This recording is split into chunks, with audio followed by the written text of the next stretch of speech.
What's up guys, it's Zinnia and I'm back with a new tutorial. Today I'm going to show you some cool text presets which you can find already built in After Effects. It's really easy to use and it's literally magic by one simple click. Let's dive in.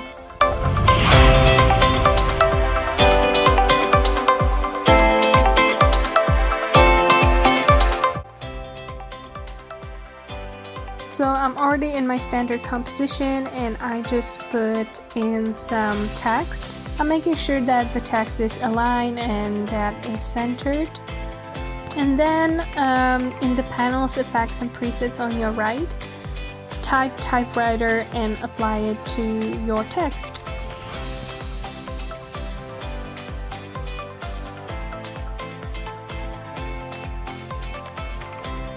Now we have to adjust the timing because it just takes too long to write it. I'm just going to adjust it and make it a little bit shorter and quicker.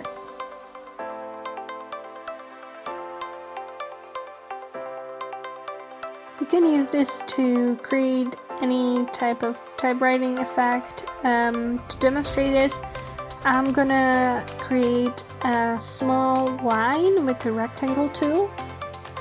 Create one of those, I don't know, blinking cursors, I guess. I'm adjusting the position and anchor point so that it's nice and centered.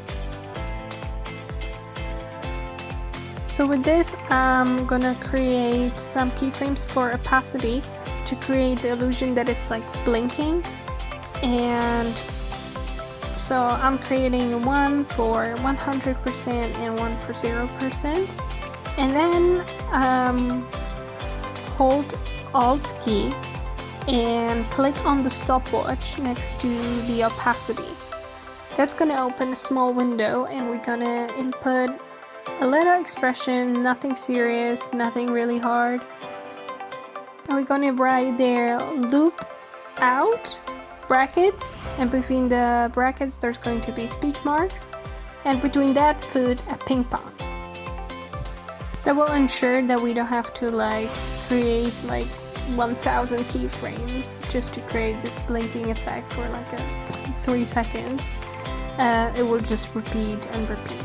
I was blinking a little bit too fast, so I'm just going to adjust it. Now we want to create some position, so I'm going to hit the P on the keyboard and it's going to open the position settings. What I'm going to do now is that I'm going to create a keyframe at the beginning, and once the typewriter effect starts, I'm going to go behind the letter and create the keyframe. That will ensure that our cursor will be on the right place at the right time. And this is our typewriter effect.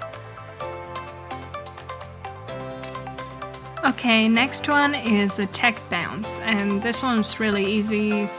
So we're gonna search text bounce in the effects and presets menu on our right again and apply it to our text. It kind of looks weird as it's going from the like up to down.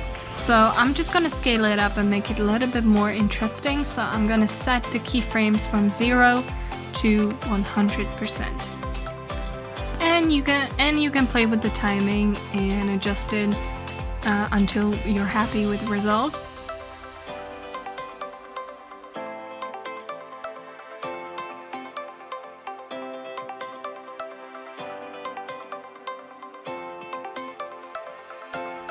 But don't forget to ease it.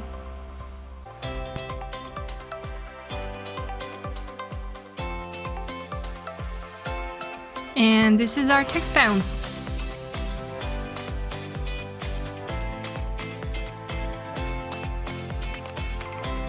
Okay, next one is really cool, and you can actually use it for shapes as well, and kind of creates this kind of, well, it's called echo effect. And basically what it does is that it's going to multiply the layer. So to demonstrate it, we have to create some motion. So I'm just gonna create some keyframes for position. So my text is gonna go like, you know, from up to down. Of course, I'm easing it. And now when we have our motion, we can finally apply the echo effect. So we're gonna search echo in the effects and presets and apply it to our text layer. Now we have to play with some with the settings, and this is kind of a tricky part, especially the echo time.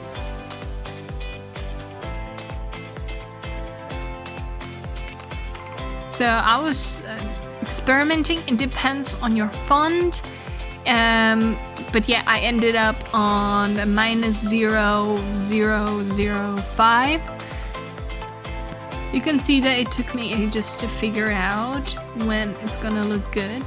And I set number of echoes to 5 copies. So now what I actually want to do is to have like a front different color than the echoes. So I'm just gonna duplicate the layer, and since the echo effect is still there, it's not gonna do much, but I'm gonna change the color first, and I'm gonna delete the echo effect from my first layer so that only the second layer with which is white will appear.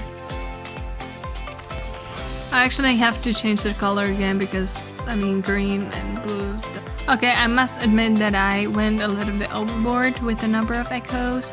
It just purely depends on you, but I think it looks quite cool. And this is echo effect. Okay, so next one is called fade up characters. And again, we're just gonna search the effect in our effects and presets menu and apply it to our text layer. And again, we're gonna adjust the timing because it will already create a set of keyframes randomly in the timeline, and it takes kind of long. I'm actually not easing this one because I think it looks good the way it is, but it depends on you. The last effect I want to show you is kind of playful one, and it's called bounce in. You can see when you apply it to your text layer, then it's gonna create a lot of keyframes. You can adjust them. You can, if in case that the text is kind of sticking out in the composition, you can just kind of adjust it. Okay guys, I hope you liked this video. Subscribe this channel, give me a like, leave the comment below, and see you at the next video.